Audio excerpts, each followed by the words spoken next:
Olá a todos! Bem-vindos ao segundo encontro mundial dos Amigos de Jesus Cristo com Chico Xavier e sua obra Espírita Cristã. O tema desse segundo encontro é Tempo de Curar com Chico Xavier. Meu nome é Cláudio Ude e vamos falar sobre o tema Diálogo Curativo com Chico Xavier. Eu sou médico veterinário, docente, professor da Universidade de Uberaba e também atuo no Hospital Veterinário da Universidade de Uberaba, trabalhando na Casa Espírita Bittencourt Sampaio e também no Lar Espírita Pedro e Paulo. O tema de hoje escolhido, diálogo curativo, tem com certeza muito a ver com o nosso cotidiano, com a nossa vida. Sempre que nós estudamos a doutrina espírita há muitos e muitos anos, nós percebemos que nós temos que colocar a doutrina todos os dias na nossa casa, todos os dias no nosso trabalho, todos os dias no nosso cotidiano. O Espiritismo não deve ficar apenas dentro das quatro paredes da casa espírita, mas deve com certeza expandir, que a espiritualidade que nós aprendemos dentro da casa espírita, pelo estudo da doutrina espírita e dos livros da Lavra Mediúnica de Chico Xavier, que aqui com certeza para nós é o complemento das obras de Allan Kardec, nós devemos colocar a obra, introjetar a obra dentro de nós todos os dias. Como nós falamos, nós trabalhamos no Hospital Veterinário com muitos e muitos colaboradores. E no cotidiano, trabalhando com alunos, funcionários e médicos veterinários, o que realmente falta, e com certeza nós vamos perceber que todos também têm exemplos na empresa, no trabalho, na família, que muitos dos problemas, muitos dos percalços que acontecem, e até atritos, nada mais é que a falta de um diálogo, falta de comunicação. O que nós percebemos hoje, que muito das empresas e das pessoas e dos profissionais, a parte técnica, as pessoas realmente conseguem fazer de uma maneira muito adequada e satisfatória, mas muitas vezes o que falta é o que nós chamamos de relação interpessoal. É a comunicação de várias maneiras. O diálogo pode ser feito de maneira direta. Pode ser feito através de um vídeo. O diálogo pode ser feito através de várias maneiras, hoje até pelas mídias sociais. Mas, com certeza, o diálogo que nós estamos procurando aqui é um diálogo de uma maneira diferente, onde toda a nossa conversa fraterna também é para nós um diálogo onde nós vamos auxiliar as pessoas. E está aí o tema, diálogo curativo. E da onde surgiu esse tema? Como nós estamos sempre estudando e reestudando as obras mediúnicas da Lavra Mediúnica de Chico Xavier, em nossas mãos o livro Caminhos de Volta, ditados por espíritos diversos, cujo prefácio é de 30 de outubro de 1975, aqui em Uberaba. Esse livro é muito interessante porque como é que surgiu esse livro? Durante a semana ou durante o dia em que Chico Xavier estava para ter a reunião pública, diversos companheiros procuravam Chico Xavier para comentar algum tema do cotidiano, coisas que aconteciam, que ouvia na rádio e que ouvia no jornal, na TV, na época, as duas formas de comunicação, o jornal, a TV, o rádio. E aí, então, Chico fazia o diálogo entre as pessoas.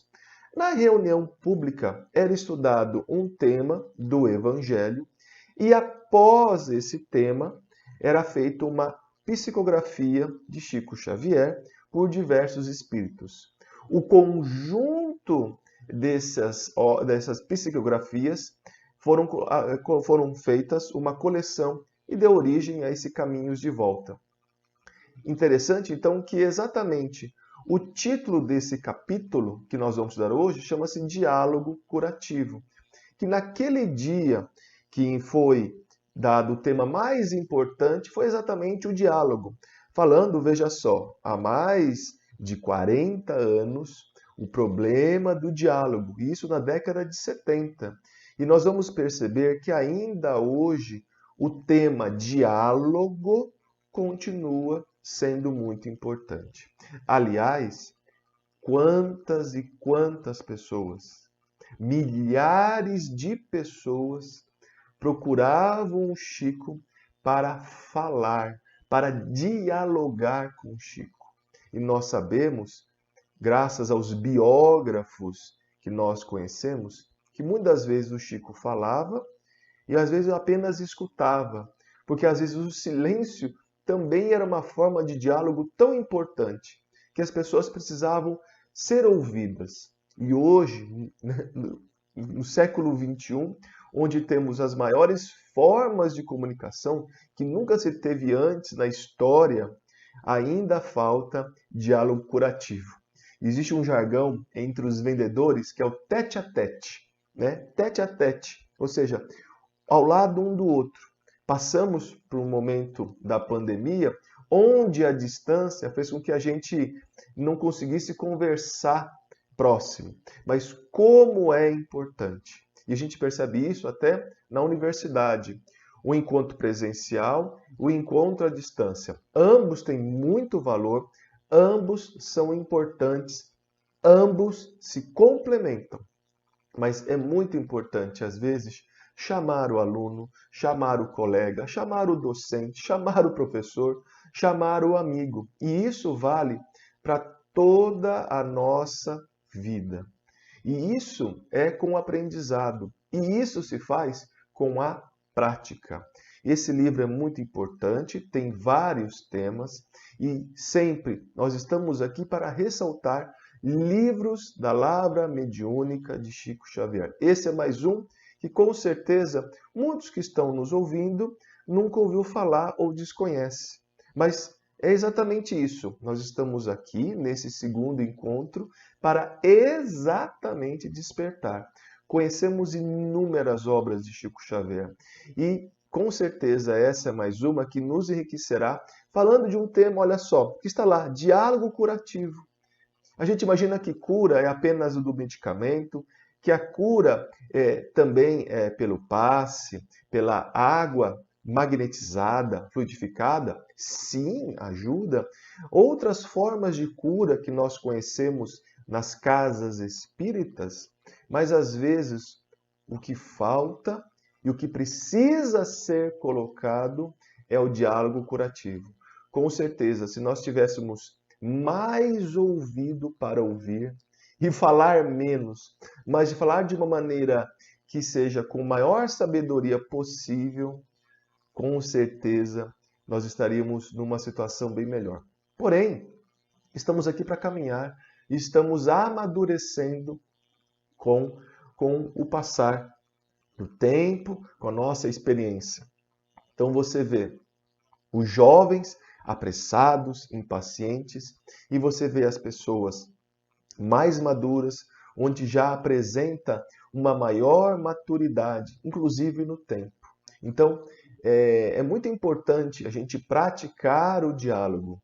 E se as pessoas têm dificuldade de dialogar, não tenha medo de procurar auxílio de todas as maneiras, né? Conversando com pessoas mais experientes, trocando experiências e até indo e procurando pessoas que podem nos ajudar.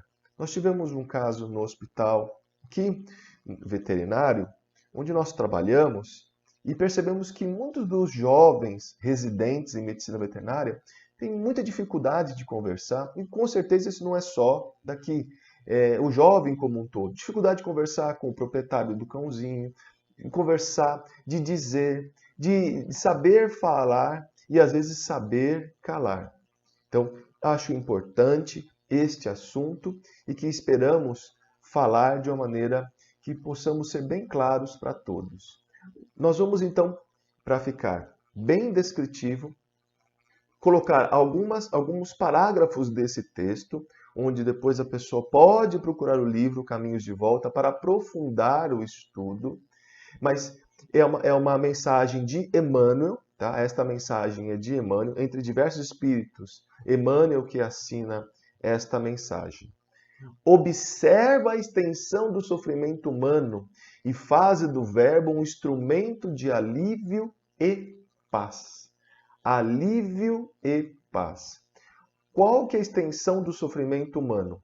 Próximo da nossa casa, no nosso bairro, na casa espírita.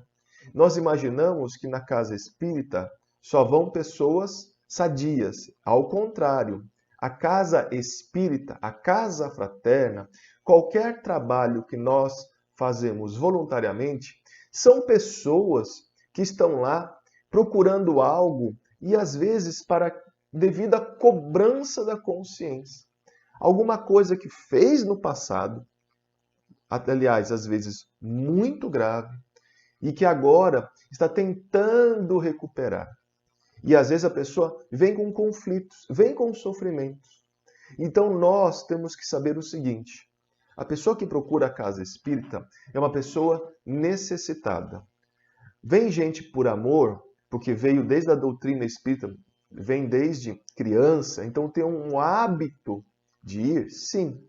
Mas hoje nós percebemos que muitos que procuram a casa espírita têm um sofrimento por trás. Então nosso papel é fazer um diálogo inicial, convidando essa pessoa para entrar na casa, ouvir palestras, tomar o passe e a água magnetizada. Qualquer pessoa em aflição, ela deve estar, com a consciência mais tranquila. Já foi até provado cientificamente, olha só que interessante, já fizeram estudos que quando a pessoa está aflita ou passa por momentos de desespero, a pessoa depois tem uma diminuição da capacidade cognitiva. Ou seja, quanto mais desesperados, quanto mais medo, quanto mais aflição, as pessoas tendem a refletir e pensar menos. Por isso que o nosso papel, que nós já estamos no momento mais maduros, é acalmar as pessoas na palavra. Olha, meu irmão, não se preocupa, tudo vai passar. Acalme, fique tranquilo, Aceite a situação e vamos para frente. Tudo existe uma solução. Tudo existe algo que pode ser adequado. Então nós temos que acalmar este irmão que nos procura. Então o verbo deve ser um instrumento de alívio e de paz. Em torno dos próprios passos, continua Emmanuel, encontrarás os doentes da alma a surgir de todas as direções. Os que trouxeram desajustes psicológicos de outras existências. Os que não puderam atender aos compromissos assumidos e jornadeiam no mundo desgostosos consigo mesmos. Nosso irmão, Dr. Inácio Ferreira, fala que todos nós somos doentes, um pouco mais ou um pouco menos. Há doentes que, com o passe, a oração e a água fluidificada, há uma melhora significativa. Outros vão precisar tomar medicamentos para que então diminua a ansiedade, a aflição, a insônia. E outros vão precisar de terapias mais exigentes, ao ponto de se internarem. Então nós somos, e às vezes nós estamos um pouco melhor ou um pouco pior. Lembrar que o organismo, ele reflete algo da nossa mente, das nossas criações mentais. E temos aí todos os livros da Lavra Mediúnica de Chico Xavier, da série André Luiz, onde o nosso André Luiz comenta exatamente o que a nossa mente faz, reflete no organismo. Então, às vezes nós estamos bom, ficamos aflitos de novo e nosso organismo padece. Melhoramos, aí formamos outras aflições. É natural, isso é do cotidiano. Como diz André Luiz, quando acabar um problema, espere o outro. Mas toda vez que nós esperamos o outro, nós melhoramos nossa capacidade de suportar os problemas, sabendo que Deus não vai dar um jugo maior que a gente necessita. Todos nós trouxemos desajustes psicológicos de outras vidas, de vidas passadas. Nós somos nada mais que a somatória de todas as nossas existências. Então, com certeza, nós temos desajustes. E esses desajustes podem aparecer a qualquer momento da vida. Na idade infantil, na idade jovem, adulto e até na idade mais avançada. Pode acontecer, sim, que esses desajustes psicológicos apareçam. E para isso estamos preparados para dialogar. Os que não puderam atender aos compromissos assumidos e jornaleiam no mundo desgostosos.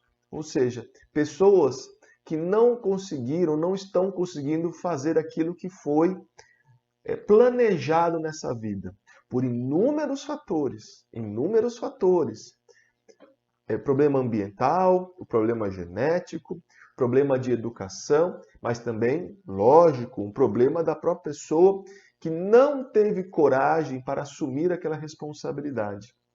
E nós percebemos isso também quando nós lemos o livro Missionário da Luz, no caso de Segismundo, que o seu futuro pai estava com dificuldade de aceitar Segismundo a reencarnação, porque o compromisso foi esquecido. A equipe espiritual teve que ir lá, e André Luiz relata fantasticamente, então, o drama daquele pai e a mãe, mas principalmente o pai, aceitar Segismundo como filho, devido a problemas do passado. Então, muitas vezes, as pessoas esquecem, porque existe o esquecimento das outras vidas. Então, muitas pessoas têm essa aflição inconsciente. Então, nós temos que lembrar, se a pessoa está desajustada, a pessoa está gritando, a pessoa está com alguma coisa, temos que ter. Essa pessoa não está boa. Essa pessoa está no momento doente. Não adianta atacar, não adianta agredir, não adianta subir o tom de voz, porque é uma pessoa doente. Nenhum médico, sabendo que a pessoa está doente, vai provocar mais doença na pessoa. Então vai tentar, de alguma maneira, diminuir essa aflição. Os desesperados que caminham nas orlas da delinquência. Os aflitos, quase todos eles vinculados a processo de angústia. Então, os desesperados e aflitos. Com certeza, todos esses passam por algum momento de maior aflição, de maior desgosto da vida, descrentes da vida. Realmente, as pessoas têm muita dificuldade de compreender a vida futura. Ter uma fé que dos problemas que está sendo passado são passageiros. Nós não entendemos ainda que o que passamos agora é importante para o nosso grau evolutivo. E que o que nós passamos, considerando a imortalidade da vida, é muito pouco. Mas nós queremos ser imediatistas. Infelizmente, a vida é uma vida complexa, de vários fatores, em que tudo isso nos influencia, porque nós somos influenciados e também nos influenciamos as pessoas.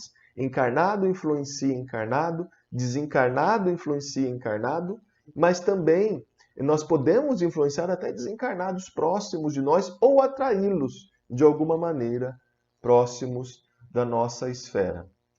Todos são enfermos da alma que devem ser medicados, acima de tudo, pelo diálogo curativo. Diálogo curativo.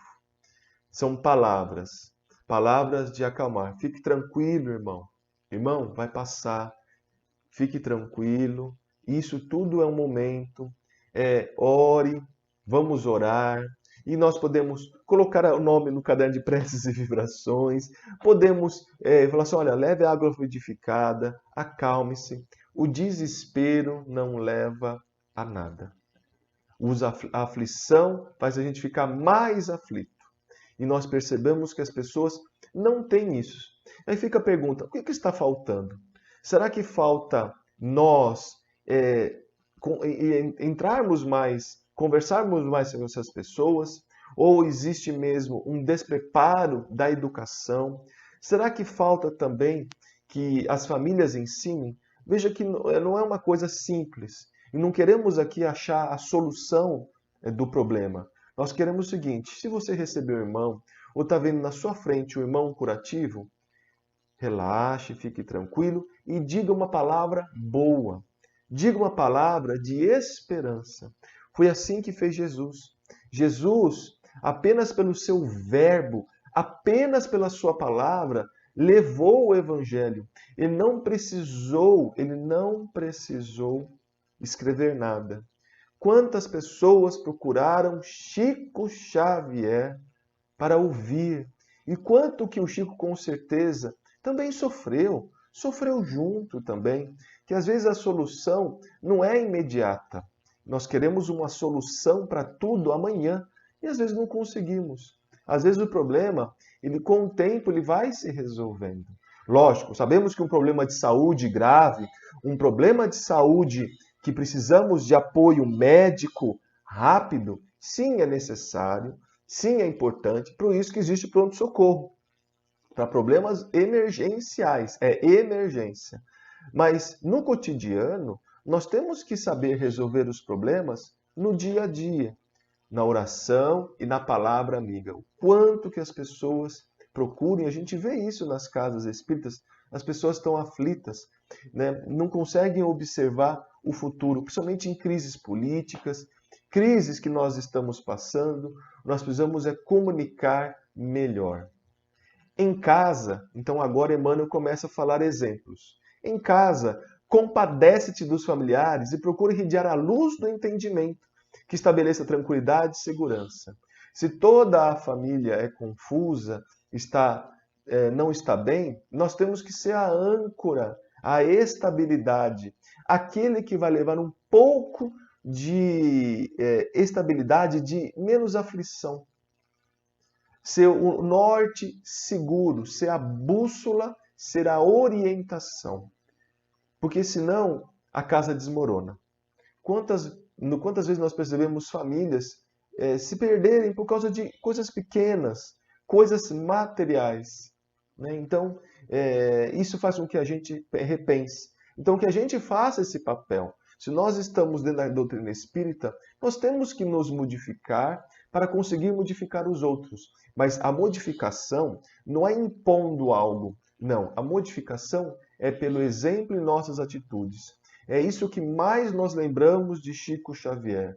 Foram suas atitudes e o seu modelo de trabalho, no trabalho da caridade, de escutar. Veja, se nós percebemos nesse ponto de vista,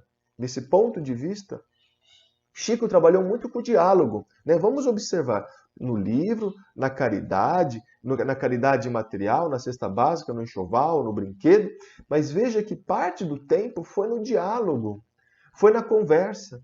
Quantos aqui têm histórias que nós vamos ouvir durante este evento e quantas histórias foram anotadas nos livros que nada mais é que o diálogo. Veja que é o diálogo que realmente é importante. Então, Chico nos deu o norte. Olha, o diálogo é importante. O diálogo faz com que a gente harmonize, fique tranquilo e acalme os familiares e as pessoas ao seu redor. No grupo de trabalho, quanto possível, transforma-te em exaustor das confidências amargas.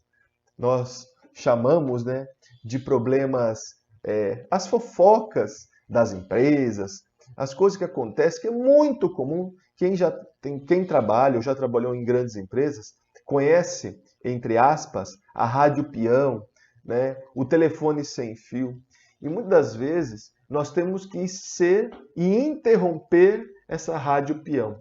Transforma-te em exaustor, ou seja, elimina o problema. O exaustor é para o quê? Reciclar o ar, né? Retirar as impurezas. Né? O exaustor é para isso, retirar algo que está impuro.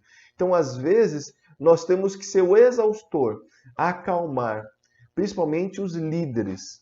Né? Nós trabalhamos no hospital com uma equipe grande e às vezes precisamos de um líder para falar assim, olha gente, acabou, vamos encerrar essa discussão, ser o intermediário. E olha, o que falta hoje, líder. Não, aqui, não estamos falando de líder, líder político, nada disso. O líder é aquele que organiza aquela pequena comunidade do trabalho. O líder da família é o pai, é a mãe, é a avó, é o vô com mais experiência. O líder aqui no aspecto daquela pessoa que sabe dialogar e diminuir conflitos. E hoje nós temos pessoas em empresas que realmente têm o papel de ser organizador e gestor de conflitos. Aliás, ouvindo de outras pessoas, fala que o gerente, o diretor, nada mais é que um gestor de conflitos dos outros colaboradores na escala da hierarquia. Aqueles que são mais baixos têm outro tipo de atividades. Então, às vezes, nós não podemos colocar mais lenha na fogueira, e sim diminuir. Lembre-se de algum caso dentro do trabalho em que começou com uma fagulha, com uma, entre aspas, fofoca, de uma maledicência, e olha que tudo aquilo se transformou. E nós vamos observar que há empresas que estão dessa maneira, numa guerra, numa intriga, né? Entre aspas, um puxando o tapete do outro. Isso ainda, infelizmente, existe para ganhar um salário maior, ganhar uma atenção maior. Isso tudo, infelizmente, acontece. Por isso que nós temos que colocar a doutrina não apenas nas quatro paredes da casa espírita, mas tentar de todas as maneiras colocar isso dentro de nós, colocar no nosso trabalho. Será que nós estamos fazendo o trabalho de maneira ética, de uma maneira que nós estamos colocando tudo que nós estamos aprendendo, da paciência, do diálogo, como nós estamos aprendendo? Olha só, Chico nessa foto aqui em Uberaba, com uma dos seus cãezinhos muito bonitos, né? Chico conversava com os animais também, né? O diálogo não é só com os seres humanos, né? Mas o diálogo também é com os animais. E quantos precisam dos animais para aprender a dialogar? Quantos moram sozinhos e, infelizmente, não tem uma pessoa para dialogar devido a condições de saúde, não poder sair de casa? E os animais são a nossa forma de dialogar. Com cão, com gato. Quantas pessoas aqui conversam com cão e com gato, com um pássaro, né? Faz um gesto de carinho, né? O Chico conversava com os animais, conversava com a natureza. Jesus também não conversou com a natureza como um todo, e a natureza como se obedecesse à ordem do mestre. Nas manifestações de caráter público, continua Emmanuel, seleciona os conceitos que te vistam ideias e pareceres, a fim de que não venhas a estimular a violência ou discórdia. Quanto que nós estamos, nas nossas formas de falar, gerando violência e discórdia, né? Olha como nós estamos passando por um momento crítico no Brasil e no mundo, por causa de violência, por um diálogo, ruídos no diálogo, ruídos no diálogo. E então nós precisamos realmente, de alguma maneira, melhorar isso. Não vamos esperar os outros, não. Vamos começar conosco. Ah, mas só sou eu. É a gente que nós temos que pacificar para que não tenha violência, para que não chegue no nível de uma guerra. Porque a guerra nada mais é que o egoísmo e a comunicação falha. Onde não há comunicação, nenhuma hipótese, onde há um egoísmo extremo e a somatória disso leva à guerra, infelizmente. Então, nós temos que ter nossos pontos de vista e saber se for na política e o outro candidato, outra pessoa ganhou, nós temos que aguardar o período para de novo concorrer. E não ficar desmentindo o outro, porque isso acarreta muito mais estresse, muito mais problema, e o que sofre é a população como um todo, no caso de política. Isso vale para outras esferas também que estamos falando.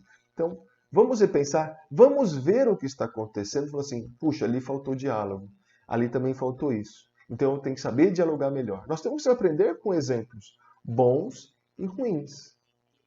E, nas vias públicas, mobiliza a solidariedade e gentileza, diminuindo o cansaço e a solidão naqueles companheiros que suportam conflitos e provações que talvez desconheças. A gente não entende e não colocamos nós no lugar daquela pessoa para ver o tanto que as provações que aquela pessoa está passando. Nós não compreendemos às vezes, não entendemos, então a gente segue e ignora as pessoas.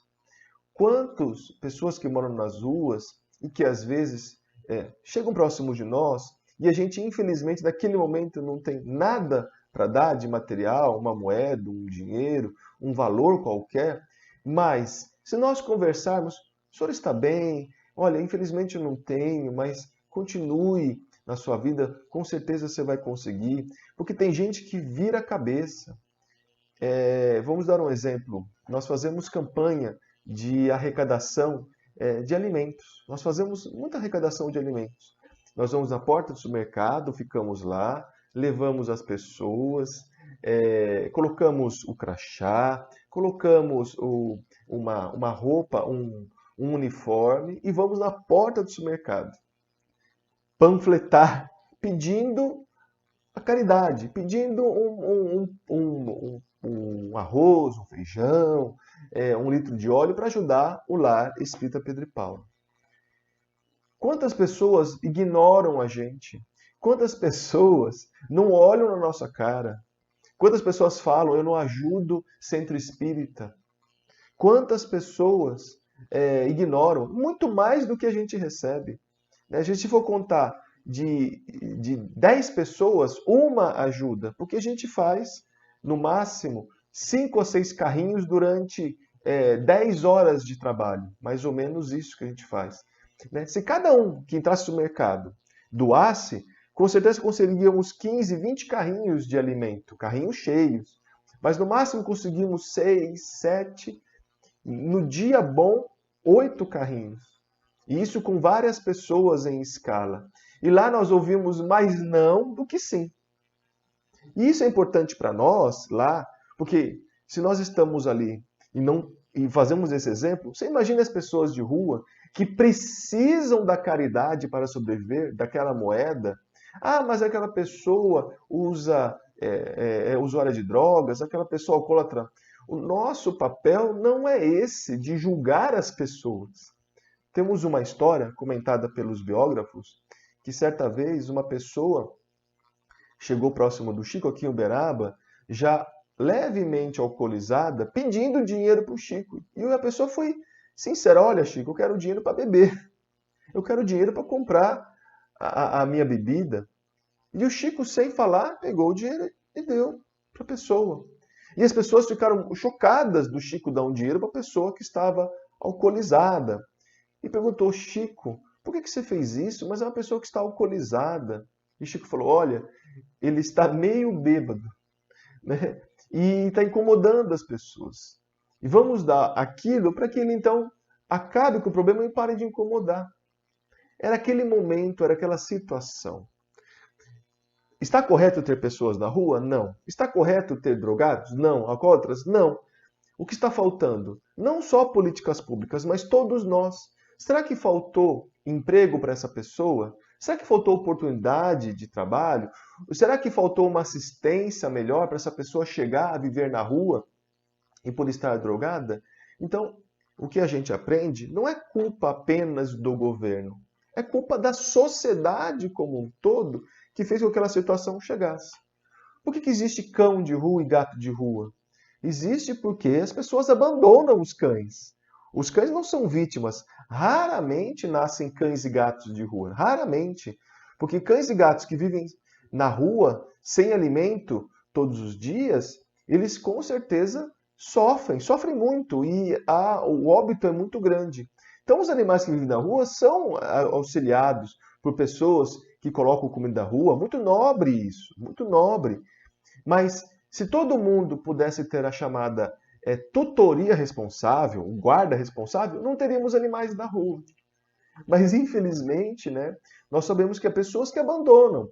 E se todo mundo abandonar cães na rua, né, não há serviço público que dê conta de fazer. Vamos dar um exemplo aqui na nossa cidade de Uberaba.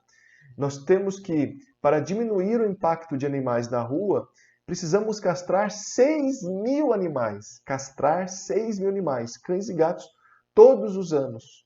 Para que então daqui a 10 a 20 anos temos uma diminuição do número de animais. E paralelamente a isso, precisamos fazer a educação, para que as pessoas parem de abandonar animais da rua e que cuidem e que tenham a posse responsável. Então, nós estamos falando de um problema que é gradativo. Não vamos conseguir qualquer problema que existe em nós resolver de uma hora para outra. Isso não existe. Isso é feito de etapa por etapa. E nós estamos aprendendo. Não só a culpa nossa, mas a humanidade precisa aprender isso. E olha só, a palestra é para isso. Será que não está faltando o básico, que é a falta do diálogo, do trabalho fraterno? Às vezes, novamente, uma pessoa na rua, ela está em sofrimento. O nosso papel é ajudá-la. Com uma palavra, falar o nome da pessoa. Olha, tudo bem, fica aqui, vá com Deus. Que Deus abençoe. Né? A gente tem que dar uma esperança, como diz Chico. O que a gente faz dentro das casas espíritas, do trabalho da sopa, do trabalho de distribuição de lanche, e de sopa, de marmitex, né, da quentinha, como alguns falam, na rua, é dar esperança. E é isso que a doutrina é. A doutrina, ela é a doutrina da esperança, é a doutrina consoladora, porque há muitas pessoas aflitas. Não carregues a voz com vibrações fulminantes, diante da intemperança que surpreendas em vozes alheias, de vez que não curarás um doente, fazendo-te mais doente. O médico não chega para o doente e fala, olha, você vai ficar mais doente. Não, pelo contrário, olha, vamos tomar tal remédio, mas olhe, você tem que regular, precisa fazer um regime, controlar a alimentação, fique menos nervoso. E assim, várias orientações do médico, fisioterapeuta, nutricionista, né? Todos os profissionais da saúde, do enfermeiro, que ali lutam, né? Lutam para melhorar a saúde das pessoas. E, com certeza, nós temos que lembrar o seguinte, o medicamento, principalmente os medicamentos para a ansiedade, do nervosismo, da insônia, não cura a ansiedade, não cura o nervosismo. Nada mais é que a maioria desses medicamentos, eles bloqueiam o que nós chamamos de nossas sinapses, ou seja, a comunicação dos neurônios, fazendo que isso seja feito de maneira mais lenta. Então, como na aflição, na agitação, no desespero, a nossa cabeça ela começa a criar ligações entre neurônios muito graves até. Quando a gente toma o ansiolítico, o medicamento, ele vai fazer o quê? Ele vai diminuir a velocidade dessa comunicação, fazendo que a gente tenha o quê? Um pouco ficando, entre aspas, anestesiado, sedado, para que a gente então consiga colocar nossas ideias em cada uma das nossas janelinhas da nossa cabeça, em cada uma das nossas gavetas da nossa mente, porque nós temos consciência que temos problemas na saúde, nós temos problema na família, nós temos problema de morte de entes queridos, nós temos problema no trabalho, de perda de emprego. Sabemos sim, sabemos, nós temos consciência, nós trabalhamos e vemos isso. Mas nós não podemos piorar. Nós que estamos na doutrina, temos que ter a palavra de esperança, mesmo na situação ruim. Né? E nós podemos perceber que cada situação do mundo passou por aflições. Já passamos por tantos problemas muito piores na Terra, de pandemias, de guerras. Ah, mas continua? Sim, continua, mas há uma melhora. Por isso que é importante, eu falo para os alunos, estudem história. Estudar história é importante para você ver o que foi feito no passado e o que está sendo feito no futuro. E lembrar que Jesus está no leme, ele sabe das condições nossas e vem nos ajudar. Ele é o governador da terra, sabe que 2000 anos para o Evangelho, como disse Chico, é muito pouco. 2000 anos é muito pouco. Que a novidade ainda é o Evangelho. Quanto maior a turvação ambiente, maior o desequilíbrio mental em derredor de nós. Realmente. todo ambiente aflito, todo ambiente, como diz, ao redor da família e do trabalho, né? O ambiente está carregado, né? Já viu falar isso? O ambiente está carregado. Não, somos nós. O equilíbrio nosso é que faz que o ambiente desequilibre. Precisamos trazer, né, sal grosso, pimenta, pé de pimenta. Aqui no Brasil é muito comum, em algumas regiões, as simpatias. Até, infelizmente, o gato preto sofre. Põe um gato preto em casa, porque o gato preto puxa energia negativa. Mas qual que é a fonte da energia negativa? Somos nós. Tá? E aí, quanto maior é um ambiente onde nós abaixamos a vibração do ambiente mental, ou seja, mais próximos de espíritos com a mesma vibração. Semelhante atrai semelhante. Então, se o ambiente está ruim, vai abrir portas para que estranhos, espíritos desencarnados, entram e comecem a perceber e comecem a realmente piorar a situação nossa.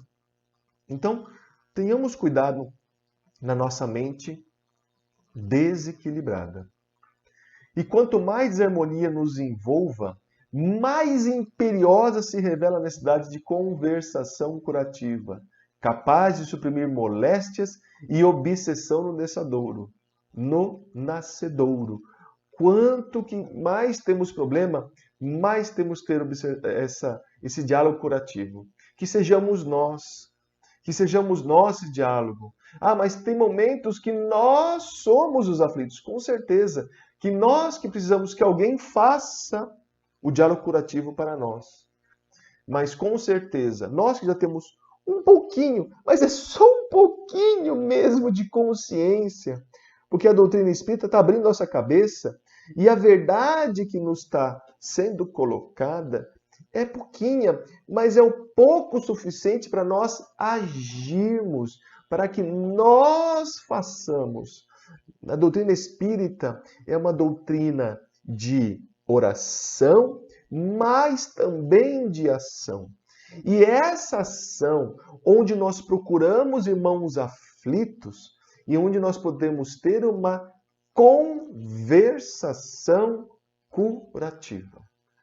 Diálogo curativo. Nós que temos que fazer isso. Nós temos que lembrar. Os palestrantes têm que levar uma mensagem positiva, de esperança. Temos que fazer. Olha, veja, nos 300 anos de perseguição aos cristãos, como que eles iam cantando louvores ao Mestre e sabendo que iam ser trucidados pelos animais e por pessoas, jovens, crianças, idosos, adultos, porque eles sabiam que aquele momento, mesmo de aflição, era passageiro. Nós não vamos dizer que nós vamos ser crucificados. Hoje a crucificação é de outra maneira, né? É no trabalho, no desemprego, sendo mal falado nas mídias sociais, é o que temos hoje de crucificação, a crucificação virtual, mas tem pessoas que não suportam isso. Tem pessoas que vão ao suicídio, ao autoextermínio, quando a pessoa não suporta, né? Somente os jovens que foi falado alguma coisa. Isso é relatos, são relatos.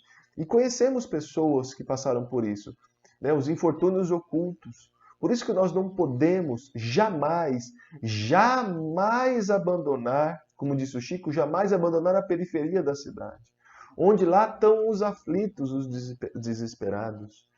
Né?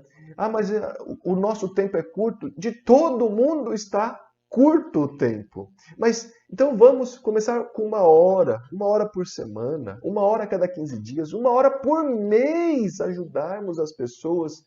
Né?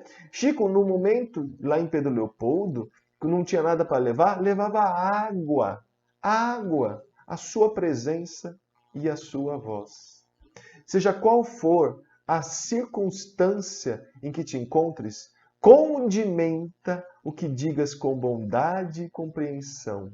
Condimenta, olha que palavra bonita que Emmanuel utilizou. Condimenta o que digas com bondade e compreensão. Uma palavra amiga, uma palavra, e por alguns minutos. Vamos ver que muitos das reuniões mediúnicas ou nas reuniões onde há trabalho de cura, quando existe aquele médium que vem conversar incorporado com o médium, o espírito, o benfeitor, ele vem falar o quê? Com bondade e compreensão. Olha só, tem que um espírito desencarnado, por meio do médium, nos ensinar o que é bondade e compreensão. É válido? Super válido. Mas então, se já sabemos disso, por que nós não podemos fazer? Sim, a mediunidade vai aumentar, todos somos médiuns, mas cabe a nós também não precisarmos estar incorporado com o Espírito para falar isso, entre aspas, incorporado, mas que nós sejamos nós o trabalho de incorporar as palavras de bondade no nosso vocabulário. Olha que interessante. Incorporar as palavras de bondade e compreensão. Então, que fica essa mensagem de amor e de paz, para que todos compreendam que é com Jesus Cristo e Chico Xavier a esperança de um diálogo. Ele nos ensinou o diálogo curativo. Vejam, ele nos ensinou. O que Jesus nos ensinou, Chico também fez.